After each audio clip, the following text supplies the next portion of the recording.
All right, what is up, everybody? It is Zombies here again, and we are back with another episode of the Fighting Pit podcast. So this is going to be episode number 9. We're getting up there, getting close to double digits. Close. Yeah, right. Really exciting. And unlike usual, I'm actually not joined by both of my co-hosts today. Tangster had some real-life stuff to take care of this week, and should be back with us next week, but we were fortunate enough to find an awesome fill-in from within the community, WizardBeast. So you want to introduce yourself for the audience? Yeah, great. First of all, thanks for letting me join on the podcast. Been loving all of the episodes and everything. Hey everyone, I'm WizardBeast. I've been playing Hearthstone since beta. Been fumbling around in all of the modes, but definitely have been loving Mercenaries the most. Recently started streaming it, having a lot of fun with that and engaging with the community, and just love to see how the mode is continuing to grow. Awesome. Yeah. And of course, we also have Mullahoo here, our resident, I'm blanking on the word, one of my co-hosts. Yeah, that too, of course. How you doing, Mullahoo? We're doing good. No, I was just going to add to WizardBeast of that. I called it WizardBeast phenomenon or something like that in the other tournaments, where it's just like every tournament that I cast, you shoot straight to the finals of, and then something potentially goes wrong in the finals. But perennial Mercenaries community tournament finalist, WizardBeast, to add to your resume there. Don't worry. Yeah, I gotta add that in Twitter now. Yeah, and it's streaming soon, right? Now already starting up some streaming. Mm-hmm. Yeah, I was very actually hopped on that. It's been a lot of fun. Yeah, I was actually hanging out in his stream earlier today, just checking out some of the new Merc stuff, trying some new spicy builds, which we will be talking about a little bit later when we get into our kind of meta discussion. But I figured for this week, we do have a little bit of news to talk about. Nothing too crazy, but figure, we'll start it out with some news. Basically, this week it's kind of been the first real PvP week, with all these new Mercs, and so many of them being PvP viable, it takes a lot longer to grind them up, as a lot of us have learned. And yeah, so first week after the patch hit, really wasn't seeing too much of the new Mercs. Maybe Localar here and there, because some people just went really hard only grinding him up, because he's kind of what we expected as the Valyria counter. But now that's been, weeks since the patch, a little bit more, people have had time to get a lot of the characters up, and we're starting to see the meta shift, which is awesome. These new Mercs have had a huge impact on the meta, so I'm really excited to talk about that a little bit later on. But one of the nice things that we actually got, as I believe this was part of a hotfix earlier this week, was they actually fixed the bug issue with the training grounds. So, do you want to tell us a little bit about that, Mullahoo, since you were one of the people impacted by it? Yeah, I didn't even know that it was going to be an issue, and I was surprised when they gave me the opportunity to put I don't have a Jaina, or didn't have a Jaina, and tried to put it into the training grounds, and it put in 2 of them, and then it just locked me out, and I just didn't have access to it for days until finally they released me from jail. And now I crafted a Jaina, and now have leveled up a Jaina with the training grounds. But yeah, just a weird little bug that I don't think we had seen a bug yet, where it was just like, nope, can't click on this button. Sorry, button isn't there anymore. And so, but thankfully fixed, and relatively quickly. I mean, it sucks that I lost out in like a couple of days of what is kind of a daily. I mean, it's another daily, basically, right? It's another quest that you go in there. You have to click it. If you wait too long, then you kind of get to waste experience that way. But it wasn't a big deal. But I'm glad that it was fixed, and it was unfortunate to be locked out for a moment. Yeah, and I believe the conditions for that were actually the Merc could appear there if, I think it was, if you had enough coins to craft it, but you did not currently have it crafted, was, I think, the condition for the bug. I remember, I think you actually tried crafting the Jaina after to see if it would affect anything, and it didn't really fix it, right? Yeah, no, it's still stuck. Yeah, so they had to issue a little hotfix for that, but luckily, if you were impacted by that issue, it should be fixed now. I think the hotfix went out a day or two ago, sometime this past week. So that's good. Really happy to get an issue like that fixed, because obviously it's not great when you can't use the new feature, even if it only affects, a few people. It's not a great feeling. So happy to hear that is fixed, but probably little bit bigger news this week was I actually got a little bit of a response about the leaderboard and MMR issues. Now, it's not any, direct words about what's going to happen with it or when that stuff's going to happen. So don't get your hopes too up there just yet. But luckily, so today, Alkali, our new awesome community manager, she actually posted the arena leaderboards from, I guess, November through January. I'm not an arena player, so I don't really know how the arena leaderboards work. That's kind of out of my realm of expertise. But it's pretty cool. Yeah. It looked like it just tracked average wins. That was the metric. And Interesting. It was like rank 1 was more average wins than the next person, which is, it was cool. It was a new version of leaderboard I hadn't seen before. Yeah. And I think the timing on it is very smart because for those who may not follow other modes of Hearthstone, there is a very big streamer, Summit 1G, who actually really started playing a ton of arena recently. So that's been kind of driving a little bit of a, almost want to call it like an arena renaissance. I think you're getting a lot more people playing arena again who didn't for a very long time.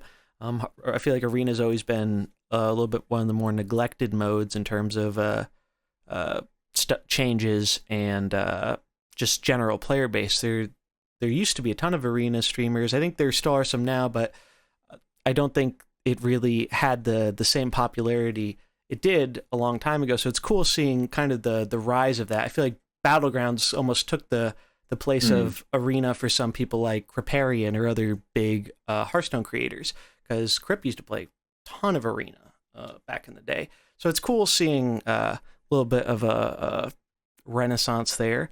Always love seeing other parts of the game do well. But how does this relate to Mercenaries? Well, so I decided to ask a little question here, and I'll put the link in the description if anyone wants to see the tweet.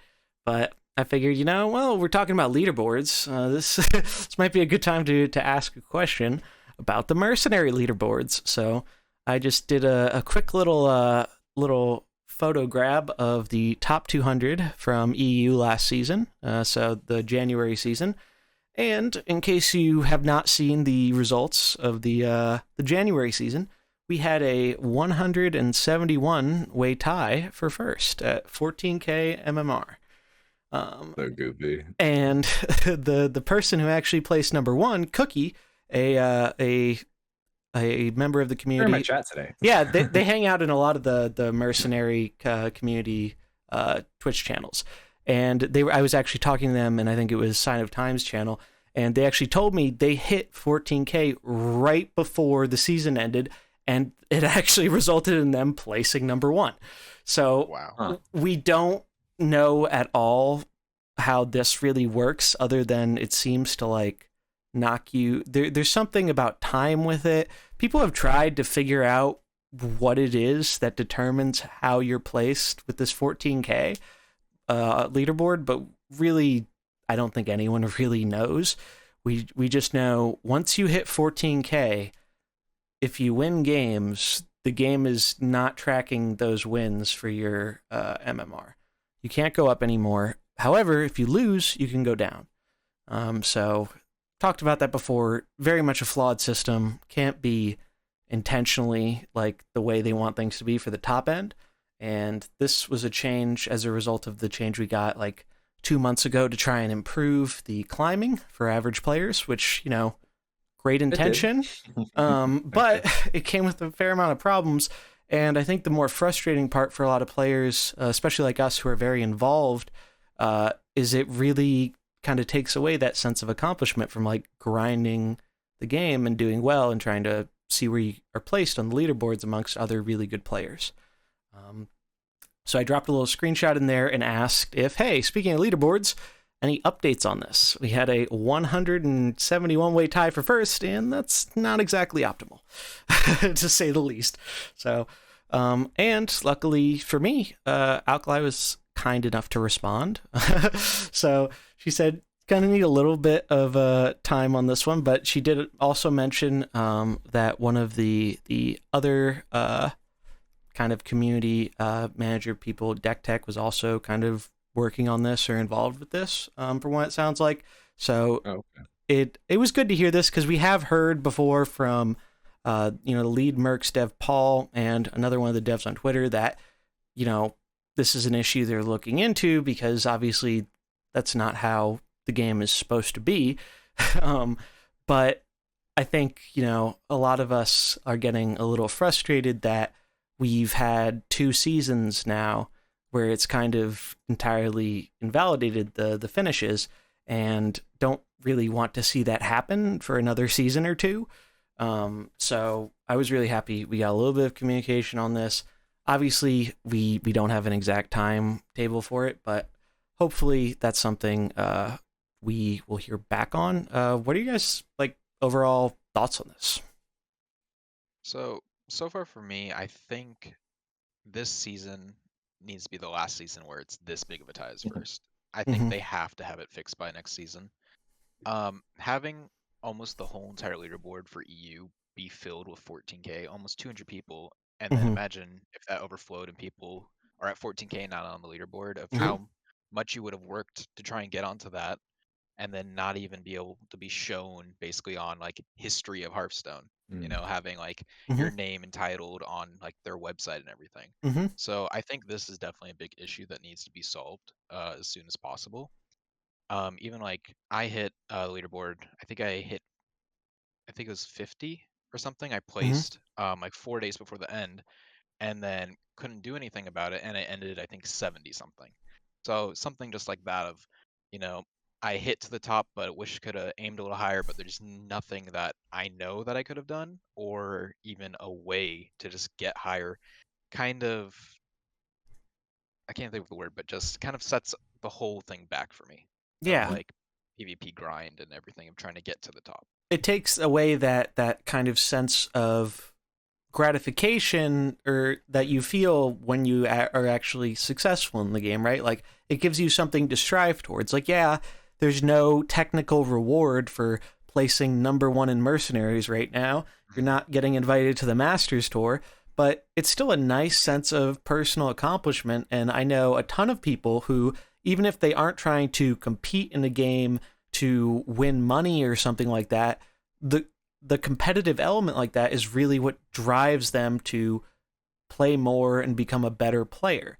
And I know a great example of this would be one of the early top players we saw, Justin Bieber, who was on Dallas' stream the other night, actually, talking a little bit. And he basically said, one of the main reasons he stopped playing was because, like you said, the motivation to want to do those finishes just isn't really there, because it's out of your control. It's 100% out of your hands. And I've definitely felt the same way too. It's just, I hate to say MMR is pointless, because I don't want to invalidate, people get really happy about, hitting a certain MMR bracket, and I'm happy for them. So you don't want to, the term I like is not yucking someone else's yum, right? So it's don't yuck my yum, bro. Exactly. Yeah.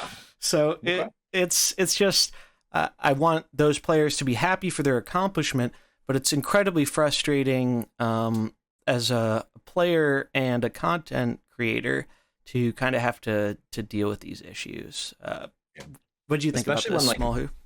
Yeah, no, I mean, I didn't even. That's a great point, WizardBeast, of being very quickly. I mean, this is again probably I would say this is the fewest amount of players that we'll ever have playing Mercenaries, right? So another 30 players to hit top 200 is not unreasonable at all to say, and that there would be people outside of that wouldn't even show up at all. That's actually probably one of the biggest arguments against, or one of the biggest reasons to fix it. I didn't even think about that. So that would definitely suck. But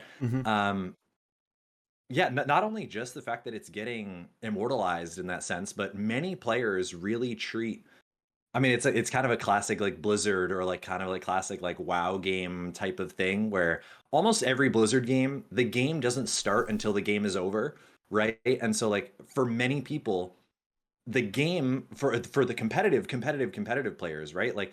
The difference between playing in in standard, for example, in top 500 legend, versus top 200 legend versus top 50 legend versus top 10 legend are all like completely different games.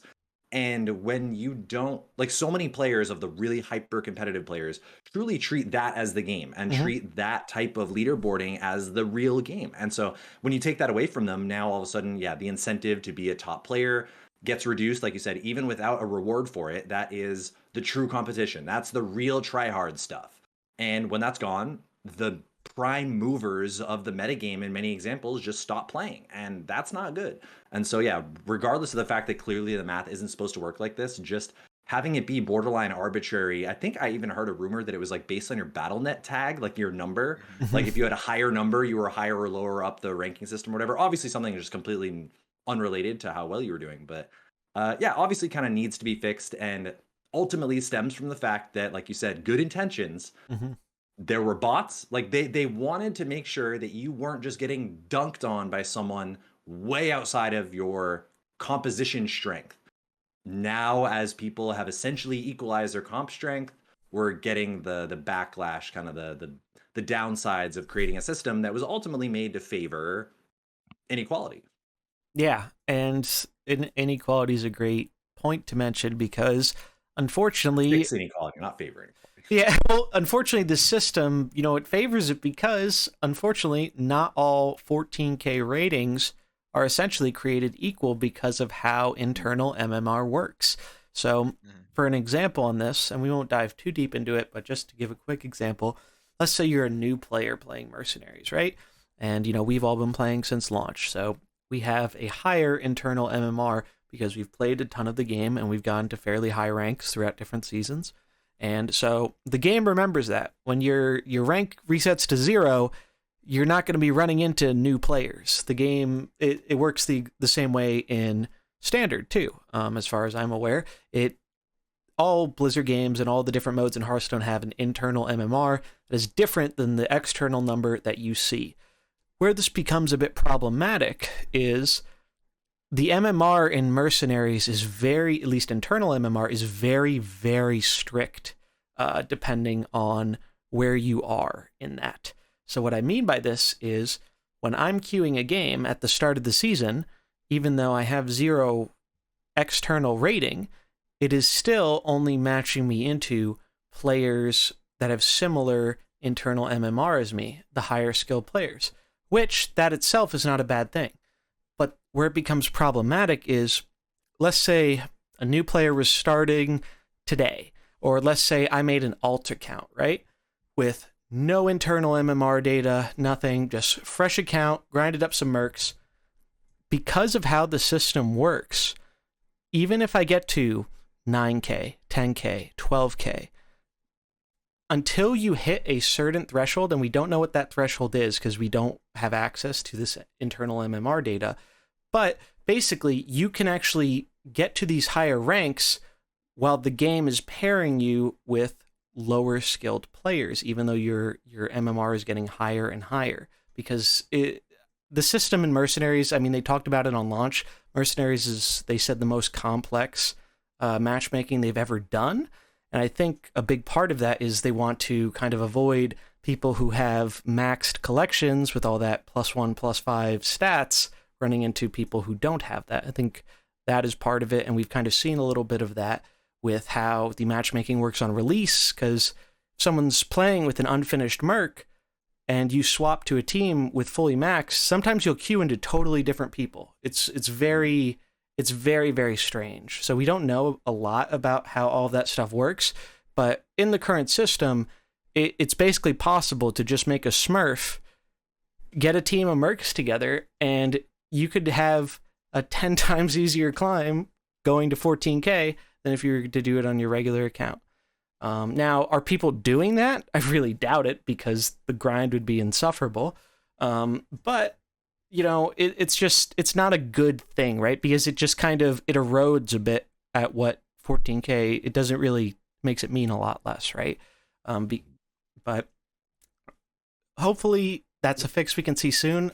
As we saw when they made the first change, they don't necessarily have to wait for the season to end to change this. Last time we got this change mid-month. So, I mean, maybe I'm being a little too optimistic, but I would really, really hope that they could get it out with the next big patch, so that way, at least the end of this season might actually end up mattering a little. But It could come in the quality of life patch potentially. That's supposedly whatever the next or the mini set patch, right? I think is the next big patch for Mercenaries. A big overhaul of that structure could potentially come in there. Maybe that falls under quality of life, I would say. definitely. I mean, one little change that at least I would like is, even though everyone's tied at 14K, it'd be nice if you played a game, you would go up. So Mhm. it's not like everyone hits 14K and stop, or you just hope, hey, by luck, I'm hitting 5th place. If I'm stuck in this, you know, even number for everyone else, if I played another game, at least I can go up in the leaderboard. Just something simple as that, I think, would also, in the meantime, if it's a massive fix, Mhm. just a little fix like that where your games still matter at that rank, I think that would also help out a lot. Yeah, literally I mean, at pretty that much point, they should just anything make at this point. it seems like there's probably some. If I had to guess, the number in the code is 14000, and the game just stops check. Like they almost like it borderline seems arbitrary, right? Like I Mhm. think that they. I wouldn't be surprised if that was almost. Well, I guess we know Battlegrounds goes above. We have some 15K Battlegrounds people, but it truly kind of feels like they picked 14K as like an arbitrarily large number and then realized that was not arbitrarily large enough, and they're just running into the issue of kind of, again, in the mix of everything else, how much of a priority is that? And I would still say at the end of the day it is a way smaller priority than almost any other problem that Mercenaries has, so I can't really fault them for taking their time, but that is a good point that they did it mid-season. It could come in the next couple of weeks potentially. Yeah, I'd really like to see that, and I think even just giving, uh, if the actual fix for the problem takes more work, even just doing something temporary to make it feel a bit less bad for the top players would really go a long way in making it just a more enjoyable experience for playing the game right now. Um, but yeah, so that's our talk about the leaderboard stuff. Hopefully, we'll get some more news on that soon. But was happy to see a little bit more communication on that front. But now I think we're going to go into kind of the meat and potatoes of the episode here, the meta, right? So, like I said earlier, this is kind of this has been the first week people have really been able to test out a lot of these new mercs after grinding them up, and well, let's just say that the meta has changed a lot. It is looking pretty different than things did before. I think the most notable thing about this is kind of Localar and him being a very viable counter to Valera. So I figured we could start, before we start talking about, the meta itself and the teams and everything, I figured it'd be neat to kind of talk about just the new mercs on their own and, what we expected, and did they meet our expectations? Did they exceed them? Did they underperform, at least from the bit we've seen so far? And I think we have to start with Localar, because he's the only non-fighter we got this bunch, which again was very surprised by that. But he is insane. Localar is one of the best protectors I think we've ever seen. And the coolest thing about this, and if you've been following the show for a little bit, you've been asking for something like this for a while, is Localar finally introduces something into Mercenaries where there is now a punishment for going fast. And if you know anything about the past Valera meta, you know that going fast is the thing to do in Mercenaries right now, or at least it was. So Localar, basically how he kind of punishes that is with his second item. Anytime an opposing character acts before he gets to act that turn, he gets +4 frost damage for that turn, which is absurd. Because if all 3 characters on the opposing side act before Localar acts, and Localar has some pretty slow abilities, you get +12 frost damage. And not only is that making your damage from local are huge, it's also applying to any other Frost units you might have on the board. Jaina, Varden, Belinda. So it's really like, it's nuts. Localar is just, I know from reading comments and the Discord and stuff like that, when we saw him announced, I think a lot of people did not think he was going to be nearly good enough to deal with how strong and how fast Valeera was. But now we've had some time to play with him, play against him. What do you guys think? You want to start this one off, WizardBeast? Sure. So far, I think he's been a great new Merc to be introduced. His overall kit with having the, like as you said, the second equipment where it's now good to be going slow.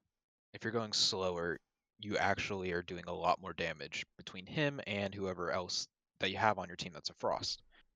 I also think having the randomness in Mm-hmm. a kit is nice to have it introduced into Mercs. Adds a little bit more flavor to every game. You're kind of hoping for that perfect hit onto a green Merc to have the crit damage, or, maybe if I can get 3 out of the 6 hits on a certain Merc. So it's nice to have these new Mercs with exceptional abilities such as flavorful text for all of their skills instead of just, hey, I'm going to deal 10 damage Mm-hmm. or I'm going to heal for 50. Having, these abilities that are more in depth, I think, also adds to the PvP experience overall. And I think it's just made for a lot better experience of playing with local art or even against them too. Yeah, definitely agree with that. What do you think, Mullahoo? Yeah, no, I think it's a good point. The idea that there was kind of that there is this additional line of text that adds a degree of randomness, I think is probably a good direction to go in, especially when Mercenaries is one that is probably a little susceptible to just like at a certain point, if there weren't these kind of variable effects or variable lines of text that were added, you would probably start to run into issues of like, oh, they're playing that guy, that guy does this, that guy's button does the same thing every time. It's too good against my guy. There's nothing to do about it. And I think on a Merc like Localar, that was again, from my opinion, I'm surprised to hear that the Discord was like, he's not going to be good enough, because I was very sure that Localar was going to be cracked, and he was for the most part. But when it is kind of explicitly or not explicitly a counter to a certain Merc, I like having these. I like that these counters are being printed, but I also like that the counters aren't just like oppressive counters. So that is like, you can just high roll. You can just not have your Valeera get hit. You can just get lucky and get there. If you run into Localar 10 times, will you get lucky 5 times? No. Will the local R still kind of be like statistically favored against you? Yes. And I think that's a better way to have it than just like a hard delineated counter. And we're already starting to see local R get countered by even Valeera, right? There are options that Valeera can take, like a lot of these like GVT, right? Where it was, I'm just going to use all my slow abilities. Mm-hmm. And that is a way to play around the stacking frost damage from Frigid Winds. And now you got an interesting game. It goes back because Localar then has an ability to play around that ability, and then it gets interesting, right? So so far, I think Localar was a slam dunk. It doesn't seem too strong. It's only okay if it's against a medium speed team. It's probably actively bad if it's against a slow non-fighter team. And we started to see things like Shadow Smurrow come back out, Pure Nature with Guff and Brucon and Malfurion, like all kinds of new comps, old comps, right, came out of the woodwork, partially as a response to this. And I think if any Merc can ever do that, that's amazing. Yeah, I 100% agree with that. I think that's an important thing to point out, that it's not just a RNG effect, because there is a dynamic to playing around the local R, at least with this equipment, where you can go slow. Like with that, we've seen that with the GVT leads, Grom, Valeera, Thrall, where they opt to not go super fast with their first turn with Valeera, because once local R pops off, their whole board's gone a lot of the time. However, like you mentioned, you can kind of mind game them and play around that by not trying to punish them for going fast and going for a different ability and just kind of like focusing down the Valeera because she's not stealthing herself because she doesn't want to go fast. So it's really, I really like that kind of element because it just adds more interesting thought and decision making to the early turns of the game. So it doesn't turn into, oh, I always do this. It doesn't matter who I'm facing. I always press the best buttons turn one because it gives me the best chance to win the game. Now there's a bit more dynamic thought that has to go into that because your best button isn't the best button against some of these new mercs. And more than that, it's like an active liability at times. So I think that type of decision making and introducing more of that is a really, really great thing because it makes the game more interesting to think about and play, in my opinion. But yeah, so I think Localar has at least met, if not exceeded, our expectations. I've been having a ton of fun playing with him.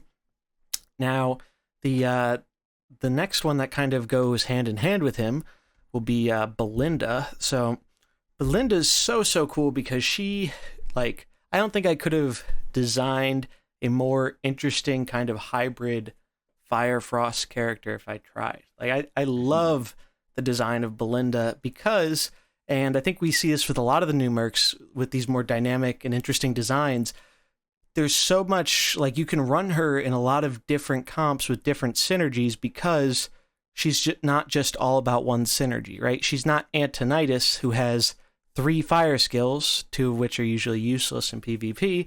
So it's like you could run her in Frost, you could run her in Fire. Hell, you could run her in Humans if you wanted to. She's a human.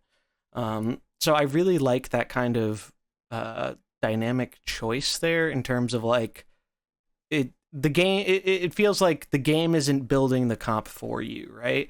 Like where it's like, all right, I'll throw all my fire guys in a thing. Like I tried that early on and had some middling results with it, but it felt like, and I think I'm one of the few people who was actually playing fire back then. It felt like the biggest thing fire was missing was a good green unit. I tried to make Tavish work, and he could be okay sometimes, but the problem with Tavish is you only have your fire skill every other turn, and it's very easy for your opponent to play around that a lot of the time. So getting a Merc that basically was exactly what fire needed, and it also buffs other things like Frost, was just, I think, a huge home run in terms of design. What do you think about this one, Mullahoo? Yeah, I mean, I was medium on Belinda coming into it, so I would say that she exceeded expectations for me personally. It was really hard to kind of analyze her hit in general because it seemed like, yeah, she could just go into so many things all of a sudden, which I think is good. Like I would rather see more hybrid mercs that are slightly tuned down because they're hybrid rather than like really pushed for one archetype clearly, right? Like I really hope that when we get an arcane merc or whatever, that it has other synergy, like at least explicitly 1 or 2 other comps that it can go in, and by virtue of that isn't just busted for arcane or whatever it is, right? So I do like these hybrid this hybrid precedent that was set by her, but her equipment that makes a frost elemental on turn 1 as a battle cry, I did not, that ability alone, that equipment alone pushes her into the exceeds expectations rank for me, because I don't know why I didn't think about it in the same way or whatever, but it's just, if your opponent is playing any ability that is 5 speed or slower on turn 1, you either just have a coin flip or a straight up Iceland, just steal your ability. You just can't act on turn 1. That is crazy. And especially when you combine it with Valera, now we're getting a 0 or a 1 speed freeze on turn 2, a 3 speed freeze on turn 1 if you just get the speed up from a natural smoke, and then you start stacking with the Varden synergy and it just goes ballistic. And so I think that equipment is far and away the best equipment for her, and the rest of her kit is only fine, right? But fine abilities, good synergies, powerful equipment, legendary merc, slides in right color. I mean, all things said, another home run. Yeah, I really, much like you, she really exceeded my expectations. And one thing we did not really know when we saw her revealed was her skill 3. We did not think there was going to be an element associated with that. So her skill 3, it's an AoE, and you can choose whether you want, it does AoE damage, and then it gives you +3 fire damage or +3 frost damage. However, when the card got revealed and we looked at it, there was no spell school on either of those abilities. Well, as it turns out in game, there is. So depending on what you pick, it's either a fire AoE or a frost AoE. And that's huge because we did not expect those abilities to build off of more frost damage, or she also applies frost weakness. And that is something I think a lot of people overlook. I've seen on a few different streams now, people forget they have this frost weakness on a character, and then they're completely shocked when they get frost snapped because it dealt an extra 6 damage that they weren't accounting for. And I've seen that happen on at least 2 or 3 different streams. So it's definitely something that's really interesting. What'd you end up thinking about her, WizardBeast? Just as you were saying earlier today when I was playing a game, I was wondering how my Jaina all of a sudden died by the Varden snap, and then I looked and it was, frost weakness. So things like that. And the one thing that did shock me when she was revealed is, as probably most people, I thought she was going to be blue. I would have bet money and everything on it. I thought she would be blue, but I see why she is green now. It makes her fit into so many places now. As you're saying, fire now has a green, even frost now can run green merc in it.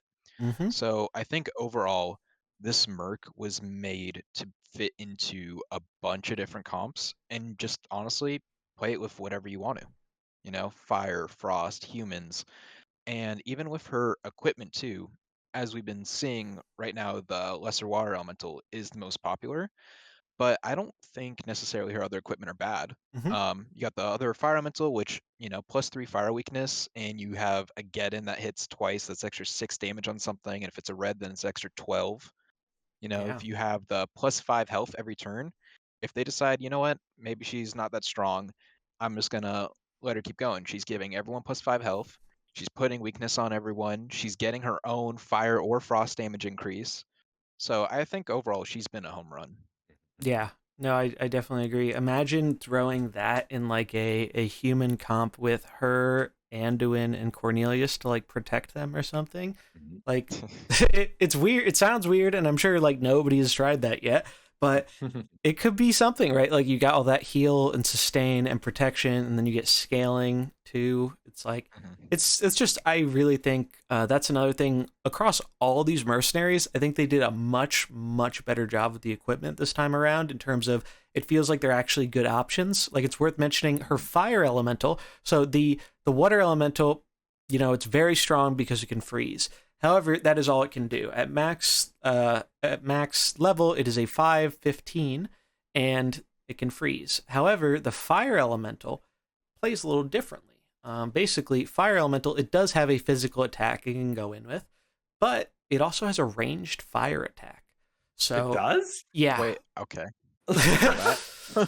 Yeah. How are there so many lines of text on Belinda that are, I mean, not to cut you off necessarily, but like this is a huge precedent that is being set with Belinda here for the official PDF patch notes that come from Hearthstone will not have all the information about the Mercs on it. That is a very, very, very important thing to realize, in my opinion. But anyways, keep going. I did not even know.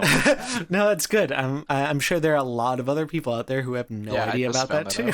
Like if I recall correctly, it is, I don't remember if it's the same speed or slightly faster, but basically instead of freezing, what the elemental does is every time it deals damage, whatever it hits actually gets, I think it's +3 fire weakness. So obviously synergy there, but it's really cool because now you have a summon that can actually get past taunt. It can trigger your other fire combos, like with Ragnaros. Like it's just really cool seeing, on the same character, 2 different spawns that play entirely different. Like that was I posted a video the other day doing some Baron Geddon Ragnaros Belinda stuff, and that was actually one of the things people wanted, is like, why aren't you using the fire elemental? It's like, I want to try out the fire elemental, but the frost one's really busted. So was going with what I knew. And that's another thing, like back with Local Art, he has a really interesting equipment where even though his second equipment is one of the best ones, his other equipments are good too. Like he has one that buffs all elementals, including himself, by 20 health. And that is a passive buff, not a battle cry. So basically, you lead with him rag Belinda or him rag Geddon, you're just having the biggest elementals ever. Like I tried out a game or two with the elemental buff stuff, and it's pretty hilarious when you have a 535 frost elemental. Like it That's just it takes work to kill it. Like you can't yeah. just Grom slam it down. Like you actually have to focus into it. But yeah, Belinda I think really was just an absolute home run. I think they really did a great job sticking true to like I think they incorporated the art of the character mechanically in such an awesome way, like choosing the fire or the frost elemental. It's just really, I think this is what like kind of a legendary Merc should be. I think she really just totally exceeded my expectations. I thought she would be good, but she's great, and I'm really looking forward to seeing more of her as the meta develops. Now, the next kind of one that I think this one was pretty heavily slept on, in my opinion, especially relative to the amount of play it is now seeing. And that is our first dragon, Sinestra. So I don't think anybody really called how powerful Sinestra was going to be as a bench unit. I certainly did not foresee it at all. She obviously has some very strong kind of sustain and healing, but being limited to dragons and us having a limited pool of dragons made me initially think that, well, it's okay and it's very good healing, but is healing really what we want in the meta right now? At least what we were used to seeing. And at the time, outside of nature, healing wasn't really a force in the meta. But oh, wow. We have not seen a unit as tanky as her off the bench ever yet in Mercenaries, pretty much. At least I don't think so. Like, I've seen games where she solos 1v2 or 1v3 benches because they just don't have enough damage to kill her before she can heal up and keep nuking your board with AoEs. And it's just, I mean, the skill 1 with her attacking in and you get a bleed with a dragon, that's a decent skill, but the other two are just so good. If you're running her second equipment, you can just swap between them every turn, and unless they have a big red, they basically have to find a way to kill her in one turn, or she basically solos the whole game, which is really crazy. I don't think anyone was expecting that, and the small unfortunate downside with it is it has led to a little bit of a deja vu, like we used to see with the Anduin ties or the cookie ties. Now we're seeing some Sinestra ties because some of these comps just they get all their stuff swept by Sinestra, and then it comes down to Sinestra v Sinestra, and they can't kill each other. They just don't have the damage to deal with that. So I think we're going to be seeing some more prominent red benches to start dealing with her, because I don't think it's exaggerating to say she might just be the new, better Diablo in a lot of ways for a lot of comps. So I'm really curious what you guys have to say about her. You want to start this one off, WizardBeast? Sure. Yeah, I did not see her coming out this strong, and just seeing her on almost every bench. And she's definitely been probably my favorite Merc, I would say, out of the new five, Mm-hmm. of how she plays and everything. She's a great bench Merc, which I think we needed more people to be coming off the bench and being strong. Definitely. She is fairly strong. A lot of comps, as you were saying, she can 1v2, 1v3 even at the end. The cool thing I do like about her is she does have counterplay. Mm-hmm. It's just you have to think ahead. And that's what I True. kind of like. Because of her second ability, it is a 2 speed heal for 50, but then also slows your next speed, your next ability by 3 speed. So, and then her other ability, which is the heal plus 20, deal 30 damage at the end of your next turn, is a 5 speed. That will be at 8 speed the next turn if you're swapping between. So if you line up basically, I know she's going to do this 2 speed on this turn. Next turn, she's going to go for the 8 speed. if I line up enough damage to go after her 2-speed and say she's at max life, do a bunch of damage, and then set up for my next turn, then you can kill her before that 8-speed, because 8-speed is very slow in this game. Yeah. So that's the thing I really like about her, is she does have counterplay, and it's instead of just looking, hey, I'm just going to look at this turn. Oh, I'm just going to look at my next turn when I'm there. It's actually having opponents or people playing against her playing out the future turns a little bit more, which I think is also great for the meta and everything to develop. So she's been fantastic also, I think, out of the new Mercenaries for playing so far. And having Dragon title on her too is just another thing, just add on cherry on top too. Yeah, it's like the icing on the cake, right? Like dragons, obviously, they needed some love. I still think they need a little bit more love as a tribe, but Sinestro is definitely, you know, a good push in the right direction for making dragons a bit more viable. And I know you actually had a really cool build that we'll probably talk about a little bit later on, that the whole idea is just buffing the biggest Sinestro possible on the bench, kind of protect the queen style, and just see if you can make this huge sustained mercenary just board wipe their whole game basically, and because they don't have a way to deal with it. And I love that idea. So I just think it's really, really cool design. What about you, Mullahoo? What do you think of her? Yeah, I also slept on her, like the rest of the world. I remember looking at her numbers and just being like, these are too big. Why are the 50? Heal for 50, do 30 to everything, bleed for 10, right? Even a bleed for 10 was unprecedented. Like her numbers just seemed like they were 10 points lower on literally every single button, and then like at the very end they all got kicked up by a bunch or something. And especially on a rare Merc in that sense too, where again clearly Localar and Sinestro, both rares, means nothing, right? Just as competitively viable, if not more competitively viable than Belinda, than Rathion, than Galvangar, who the epics we haven't even talked about yet. Not sure anyone has queued up a single game with either of them, but I'm sure we'll talk about them briefly. But no, I mean, Sinestro, I haven't really played with her much. I haven't even really played. I got to like Localar really quickly, and I haven't done a ton of mercenary stuff really since then. But I like that she is usurping the Karen Diablo's supremacy on the bench. I definitely like the idea of new Mercs that can open up more spots on the bench, right? Even I like the Karen Diablo cookie as like a 3-piece. That's just way too clean. Like the fish are so good with the Diablo, and the bleeds are so perfect, and nature damage here and nature triggers that like I love that package, right? Keep that, let that be a package. Let that be a sideboard that people register on purpose because it goes with one other thing. If they want to have the all-in Sinestro comp, right? Have that be a different one. I do ultimately like her as a Merc. I think her numbers are kind of crazy, but like WizardBeast was saying too, this is probably the first example of okay, this thing is going to happen next turn, and you have to start playing around it right now. And you know it's coming, right? Where like Trigor, where like heals to full at the next turn or whatever, like they're rare. You don't even know when they'll use that ability.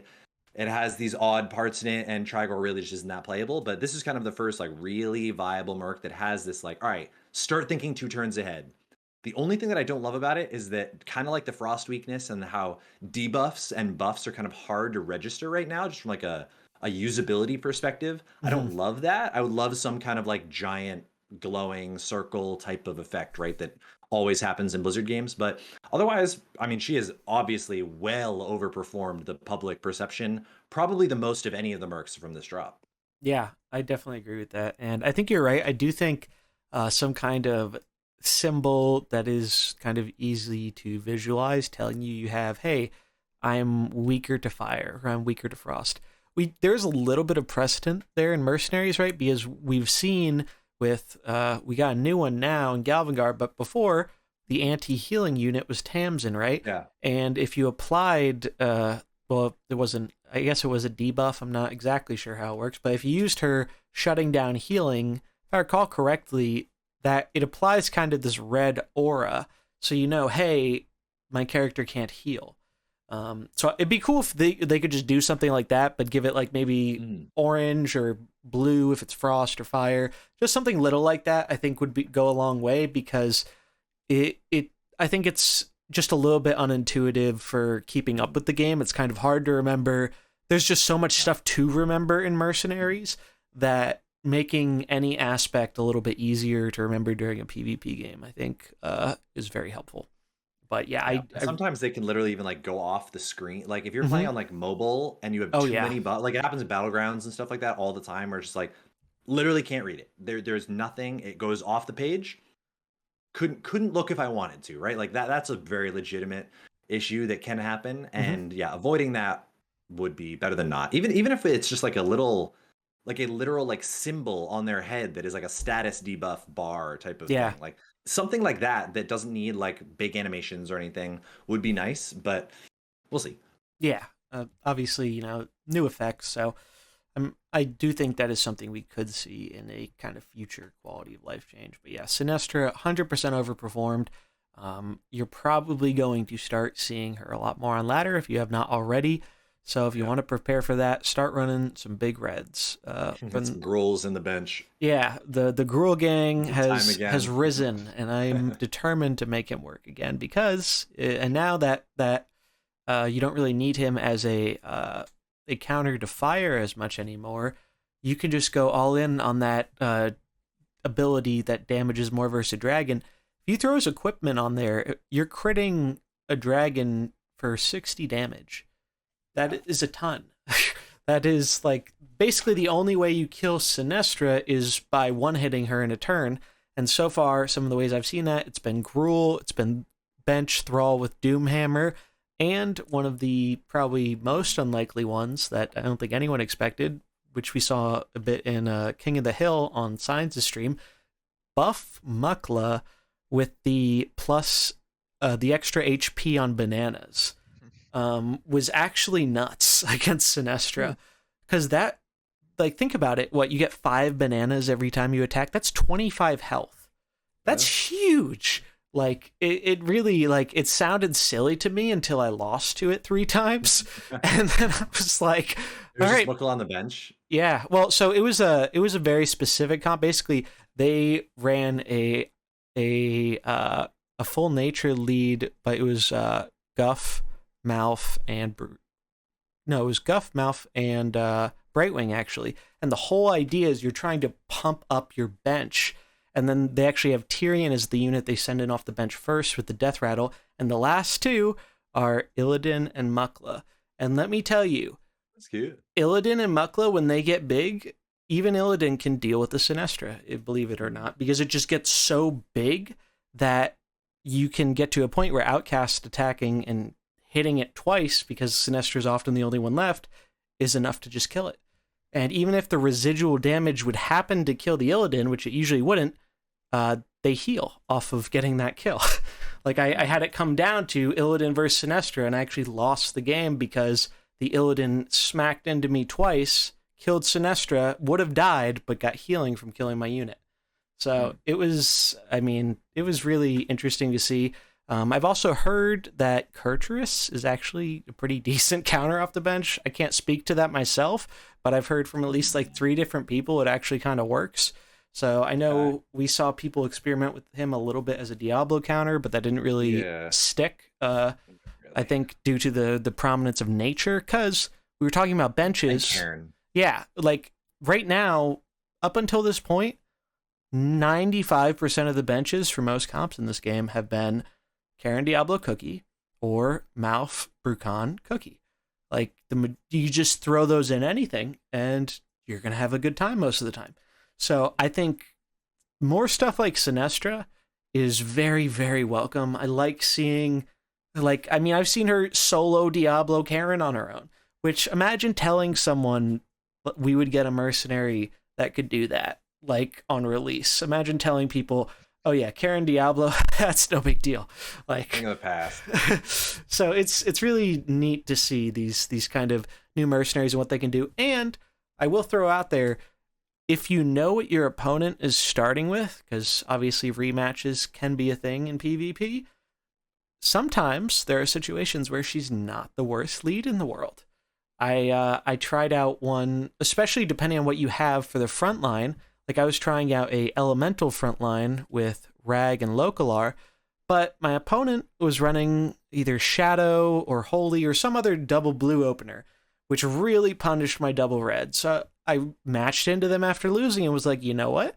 We're going to try I think it was like Sinestra, Blinkfox, and Belinda open. And let me tell you, it went a lot better than opening with the double reds and being disadvantaged. So she can, I think, have a little bit of potential as an opener too in the right matchup, but the bench is definitely where she shines the most, I think, in most comps.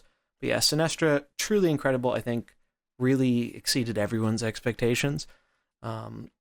So we'll move on to one of our last of the new Mercs here. We're going to the Epics now. These are the ones that have seen a little bit less play. First of which we'll go into is Captain Galvangar.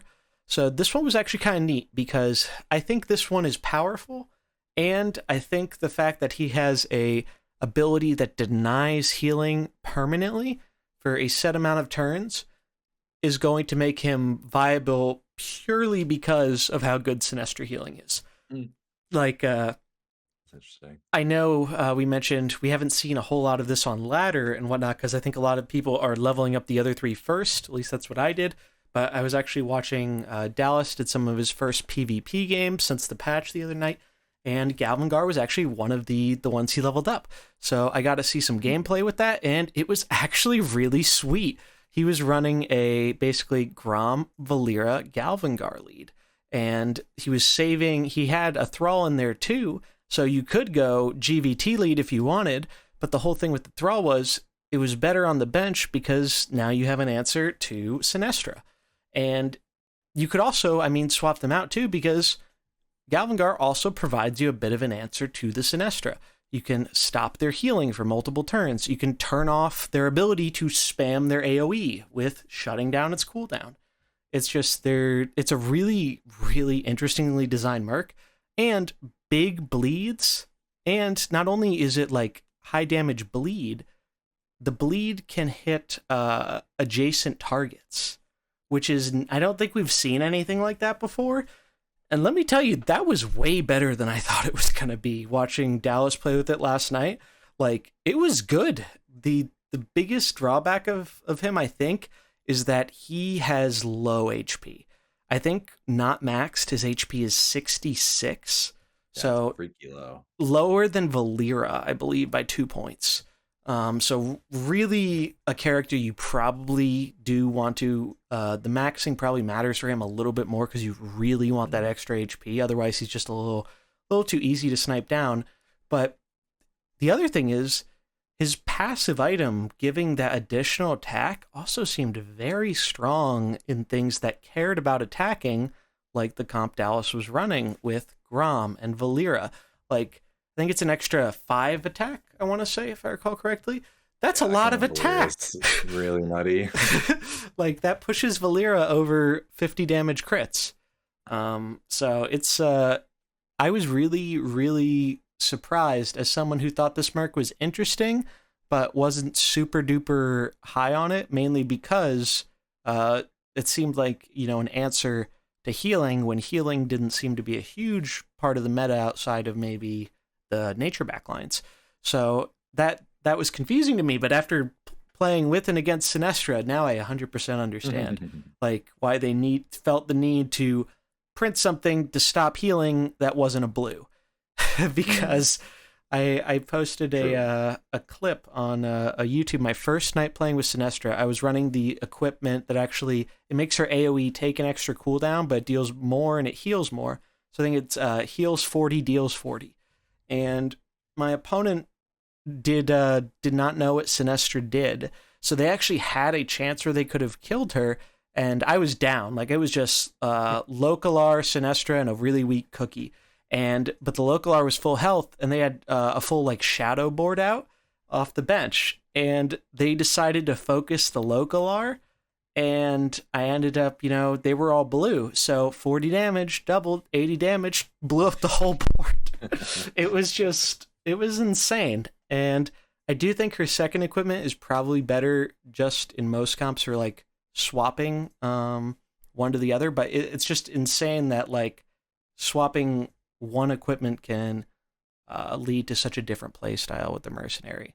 So yeah, Captain Galvangar wasn't like super high on him, but so far he has done a bit better than I was expecting, and it would not surprise me if we see some more of him as Sinestro continues to become more popular.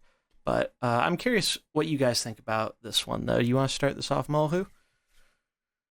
Yeah, I mean, I liked Galvangar a lot. I put him above Sinestra in terms of like original release power level expectations. Didn't really understand how good Sinestra was going to be off of the bench. I think I was maybe tunneling on thinking of her too much as an opener and being like, it's too much work. And so I think that might have been why I discounted, and maybe many other people also discounted her. But uh, I mean, you didn't even talk about my favorite ability Oh, from yeah. Galvangar, which is the ultimate, this Hmm. frightening shout that just puts every single ability that your opponents use on a +3 cooldown. Literally just deletes the ability from people. Hmm. What it itself has 1 cooldown.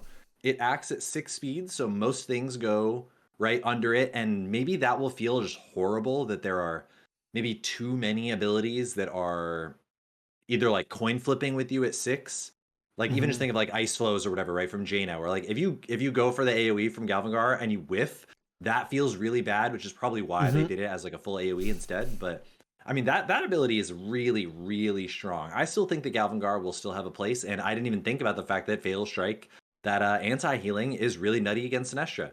I'm a little scared of getting to the point where Sinestra is on board at the same time that Galvangar is, right? Especially with such low health. Hmm. I don't think I understood how low, like the probably the lowest health of almost any fighter. Hmm. Uh, so that's a big deal, right? But I don't know, maybe some bench Galvangars are in our near future. I still think Orcs with Galvangar in the opener could still be fine. Bleed Hmm. 8 as a split cleave is really strong. So personally, I would say that Galvangar has underperformed just because people haven't played him yet.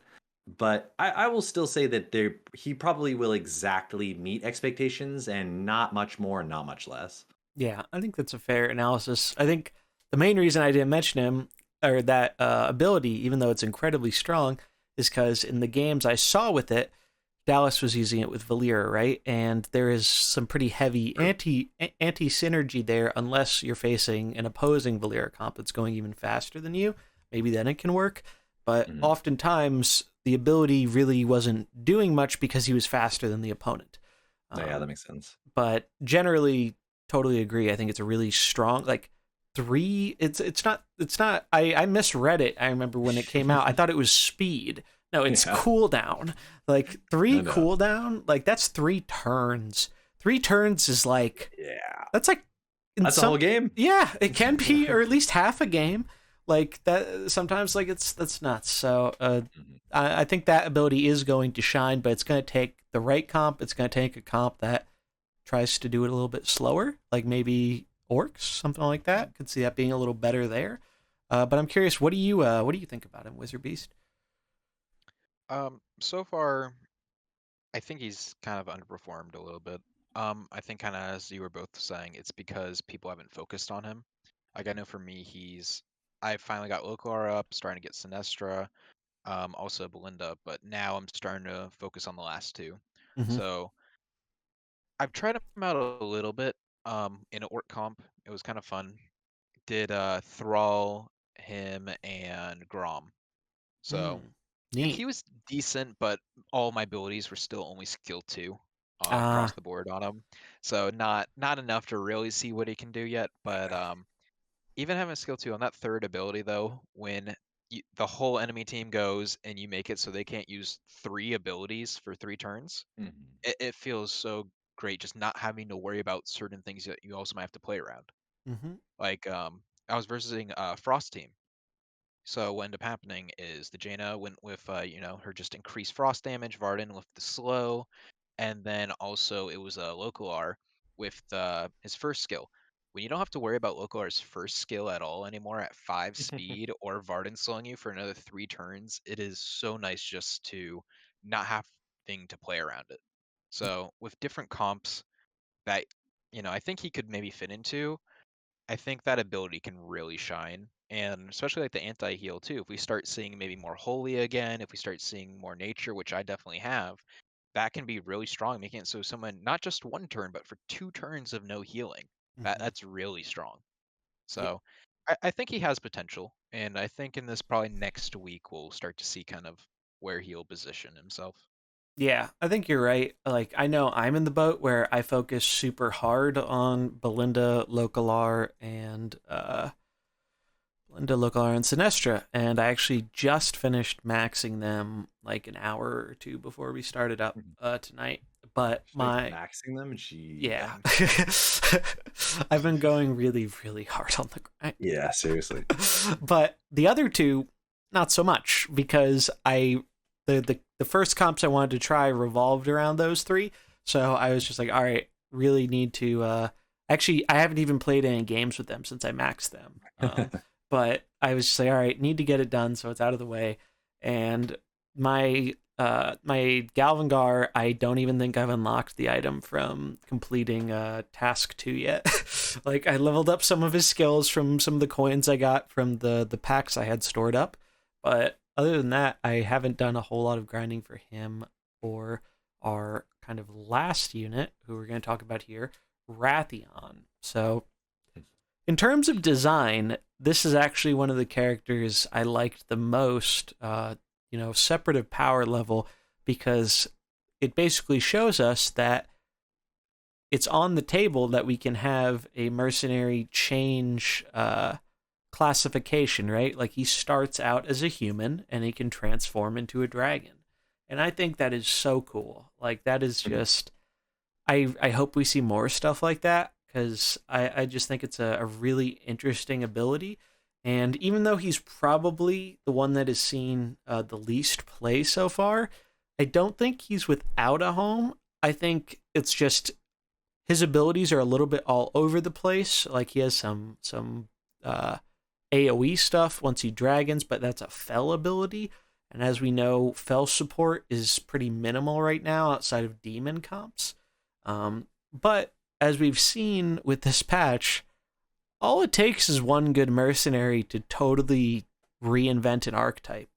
So for all we know, in the next batch, we could get a good fell mercenary or two, and all of a sudden, Rathian starts seeing a lot of play. I mean, the big theory craft I've heard from most people, myself included, is basically trying to get a combo with Duraxis, right? Where you get Duraxis summons to pump up the AoE, because I think it's a fell spell, does 3 damage, and I think it repeats 4 times or 5 times, kind of like Localar. Well, if you get a summon down and you have +5 to fell damage, that's dealing 8 times 5. that's a lot more than 3 times 5. Kind of like how we saw with Localar, how that scaling just gets absurd once you start throwing on, couple frost damage here or there. So I think there could be something there to that, but I think with the current pool we have access to, it's just a little bit too limited for him to shine, and we still don't have quite enough synergy to make a dragon focused build work. At least that I've seen so far. I'm certainly going to try and make something like that work. I think we are still a few dragons shy of being able to kind of get to that point. So I think he has a lot of potential, but at least for the time being, it doesn't feel like, to me at least, any of the current comps really feel like they have space to try and experiment with him. What do you guys think about that? You want to start this one, WizardBeast? I'm sure. So far, as kind of before with Captain Galvangar, I haven't played. I've played him a little bit, but haven't leveled up his abilities. I think I have his like all at like 3 skill right now too. Still have to unlock his other equipments also. But I actually tried him in a dragon comp where it was him, Alex, and Sinestra. And the thing I did like is because Sinestra, everyone's being like, "Oh my God, Sinestra's so strong." So when you open with those 3, Mhm. people are going all in on Sinestra. And the cool thing about him is because of his third ability, True Form, you become a dragon and you gain health equal to the damage you've dealt. So when you're just slowly damaging the other mercs over turn after turn after turn, and they're kind of focusing everything on Sinestra, and then you have Alex to heal her, and she's healing herself. I got him to become a dragon, and he got like plus 82 life, I think it was. Wow. That was So pretty good. yeah, and I mean, the cool thing about his third ability too, even if you don't have it leveled up, that doesn't affect how much health you gain because it's damage. It Hmm. only affects the fell ability that he gets of what Mm. skill that is. So it's kind of cool. I haven't leveled that one actually at all, and just focusing on his first two, which it's pretty good just getting the damage. Mhm. So he's so far I've liked kind of where he is. I haven't seen really any play. I've seen one other person try him out, but I think he's not going to be as good. I think he is probably the weakest Merc out of the five Mhm. of the new Mercs, but I think he has a little bit of potential. We can maybe see where he comes out, but I think out of the new five Mercs, he's probably on the weaker side. And as you were saying, maybe we get one more dragon and then something could start coming along, maybe. Yeah, Wait, like I'm reading his first ability and his equipment again. I think the way that the equipment reads, it says Creeping Madness also makes the enemy 1 to 4 speed slower. Is that just a permanent debuff? I don't think we've tested it, but generally with how the Um, wording goes, I think it would be. I I definitely assumed it wasn't, and that it was just that next ability is also slow, and I was like, who cares? That is way different and way better. I Yeah. would actually have to check that because I've been running that equipment, but it's only at level 1, so I actually didn't notice if it Didn't was one notice. speed or not. I'd Huh. actually have to check that. That would actually, I mean, compare, especially when we've. That's funny that we've learned like 4 different things about all these Yeah. new mercs just to talk about Yeah. it tonight. But that it honestly it totally tracks that this is the stronger version of what I thought, because he's A, an epic, and B, like the standard for what all of these mercs in this patch were released, like all of their equipment, like we said, were really cool, really Mhm. flexible, really interesting. If this was just simply like make the next, like add a muddy footing effect to it, right? Like just it goes also slower, right? Like Mhm. literally look back to Brucon, who has an equipment that says like muddy footing makes them 75 slower instead of 6. It literally doesn't matter. It's just the same thing. And it's just a complete waste of an equipment. No one has ever picked it. No one's ever going to pick it. But this, I thought it was more like the old one, but to match like the modern design philosophy, it probably is permanently slower. And that is a very, very different ability now. That's cool. Yeah, it's kind of like in the Lich King territory, right? Like with Yeah. and we've seen just how powerful those permanent slows can be. They can be super, super duper strong. Especially if we're starting to see more stuff like these Sinestra comps. Maybe giving Sinestra a little bit of extra slow so you can just knock her down before she's healing.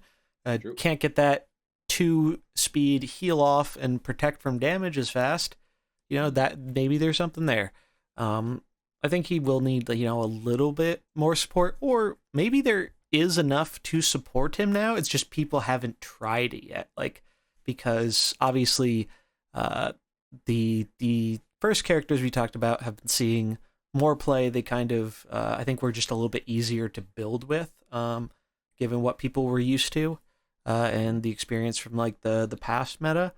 So I think these both Galvangar and Rathian both provide a bit more of a interesting challenge in terms of making a comp that can kind of use them to their maximum efficiency, especially on something like Rathian where you could do some really cool and weird synergies with him, right? Like imagine throwing Rathian in a human comp, like a human, let's say Rathian, Anduin, Cornelius or something, and until you transform him, he's a human. So you can heal him with like the Anduin skill 1 possibly. Like they're interesting, they're kind of interesting things you can do there, and then just transform him into the dragon, get all that additional health. I think there definitely is something to him. It's just he wasn't quite as flashy and didn't just kind of slot into any really pre-existing comps. So I think if he does end up seeing play, it's going to be a little bit longer. And also because people focused on the other ones, so people haven't grinded him up yet. Like I know I'm in the same boat where Galvangar and Rathian are the two that are not PvP ready for me yet. I still have quite a ways to go in terms of leveling up their abilities to the point where I feel they're usable in PvP. But it's very interesting, and overall, I think we can all agree that this new Merc batch, I think, was the best one we've ever gotten. Like, if we look back, kind of one complaint I had about the Mercs drops was, at least with our first two, it seemed I was noticing a pattern of we would get one top tier Merc, we would get one or two middle of the road, decent, okay, not bad, but not incredible, and then one awful, just completely unplayable. Best left to PvE, and even that is a stretch. Looking at you, Sneeds, and Vanessa, and most of the pirates, sadly. But with this one, and if I recall correctly, even I remember seeing one of the devs mention on Twitter that they thought this one was going to have a much bigger PvP impact, and I am 100% in agreement with that, because compared to the last drops we've got, this feels so different.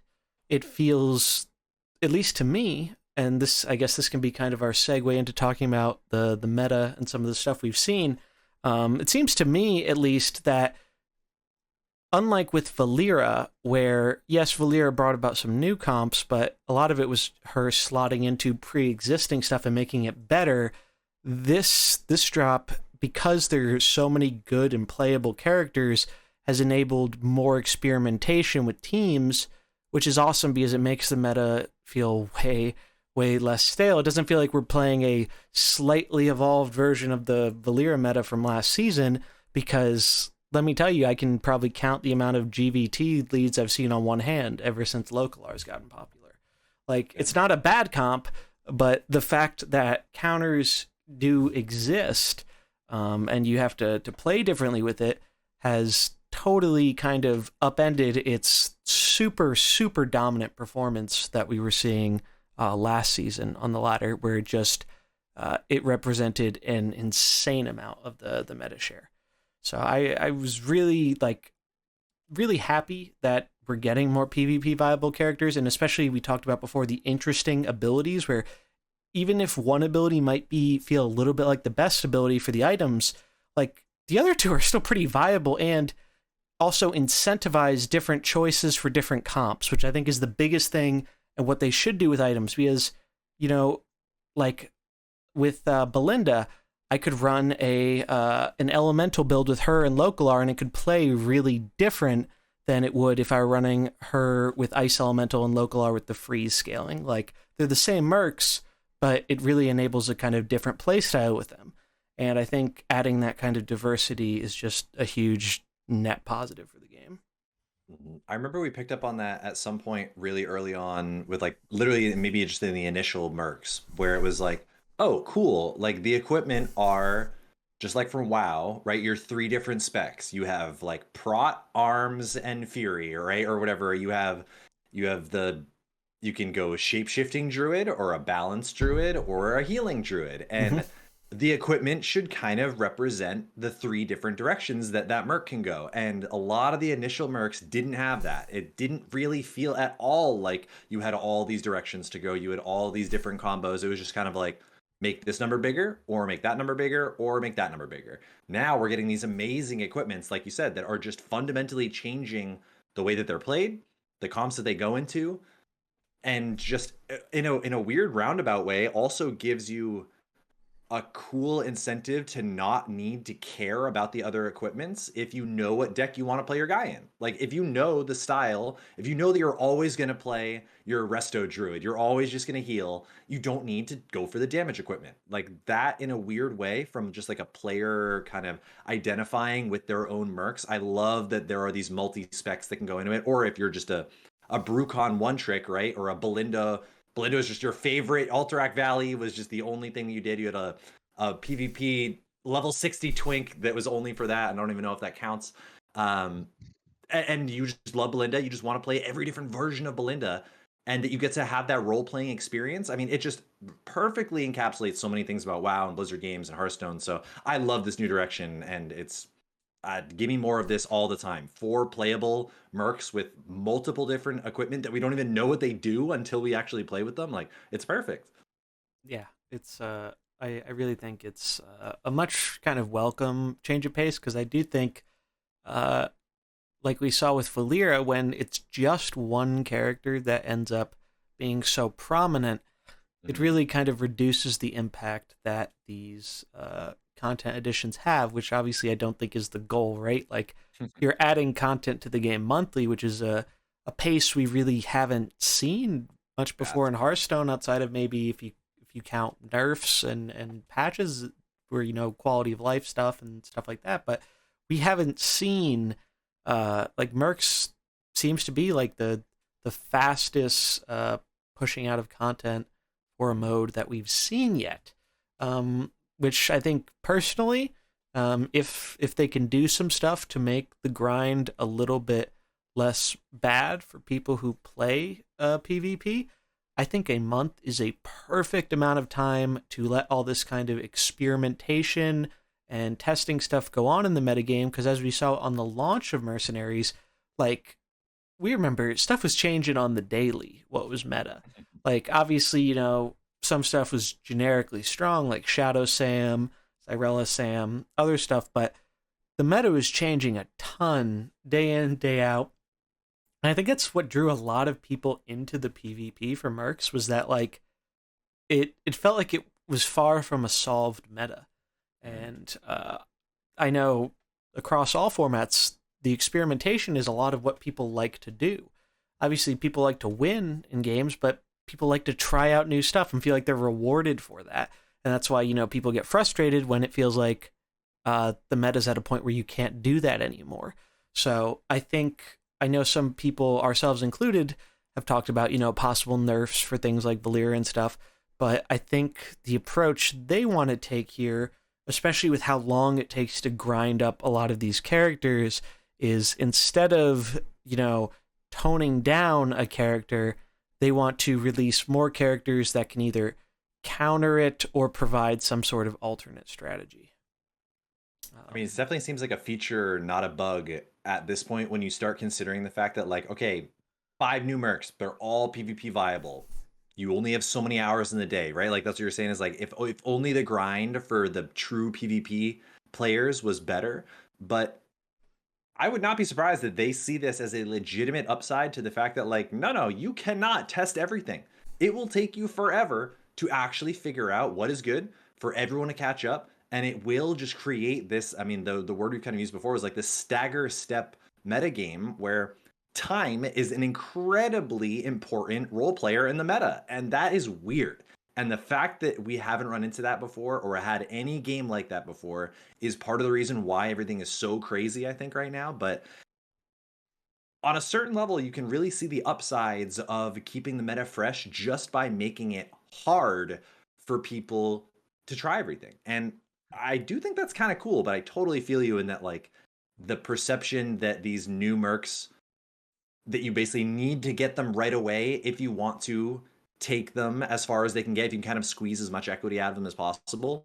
But maybe that's Blizzard saying, like, look, you have 5 options, like, call one. You have to make a call on who you want to pick first. And another great reason why Valera was so bad is because everyone went, I'm going to pick Valera because that's the only choice. And it's really, really, really, really good. Now we have, okay, do you go for Wrathion? Do you go for Belinda? Do you go for Localar? Do you go for Sinestro? Like, pick one. You have 24 hours in a day. Good luck, right? And I think that weird pressure on the player base can actually be kind of a good thing. Interesting. It's cool to hear different perspective. I think generally in what it does to the metagame, it can be a good thing. I think the only part where it gets a little concerning, though, and this is something other people have talked about before, is it can make it a little bit difficult to catch up if you fall behind. And I think a great example of that is, we were talking about Belinda Fire, which has now been rising up as kind of a counter to some of these very dominant Frost variants.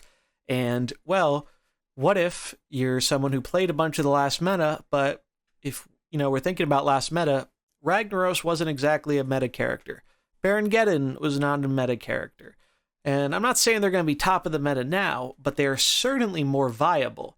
So for players who are maybe a little bit more casual, or who haven't grinded everything up, especially if they started more recently, it can make it, I think, a little daunting, because not only do they have to grind up the new mercenary, they have to go back and grind up ones that were previously unviable or unmeta. And that's kind of why in the beginning why I tried so hard to max out as many as I could, because when a new Merc comes out, I want to level it and be able to try it with whatever the whole pool basically. Because as we've seen, you never know what is gonna come out next content release that suddenly makes a strategy that was previously bad viable, right? Like we haven't seen pretty much any arcane support, and outside of I guess Sinestra's item, which really doesn't support the theme of arcane very much. So something like that, where it's like, well, people might not be leveling their mill houses or their Tyrandas, but those characters, all it takes is one very powerful character that supports that archetype, and then hey, maybe suddenly they're viable. So I think it is. I like the term double-edged sword here, right? Like there's benefit, but there's also I think negative that comes with it, because if you end up in a position where, like talking about the current metagame, probably the most common and most popular new deck is Valera, Belinda, Varden, Frost, which aims to kind of shut down the opponent, freeze them a ton, and actually uses Varden's scaling item to every time a character gets frozen, scales them up +3 frost damage, so you get insane scaling, and you can kind of just run away with the game and stop your opponent from playing a lot of the time if they don't have a counter. Well, if you have a comp that, like, let's say, for example, the comp WizardBeast was playing earlier today, the summon comp, and let's say you're not a super invested player, maybe you only have 1 or 2 PvP teams. Well, if both of your PvP teams have no game against this new kind of popular comp that's becoming meta, it's going to feel really, really bad, right? Like, it feels like, well, if they want to play PvP, they kind of have to go back to the drawing board and say, hey, I need a new strategy, and for that new strategy, I need these other mercs leveled, so I have to go back into the PvE grind. And I think there is it's just it gets a little bit difficult for players who aren't going super hard on all the grinding to be able to adapt to these meta changes.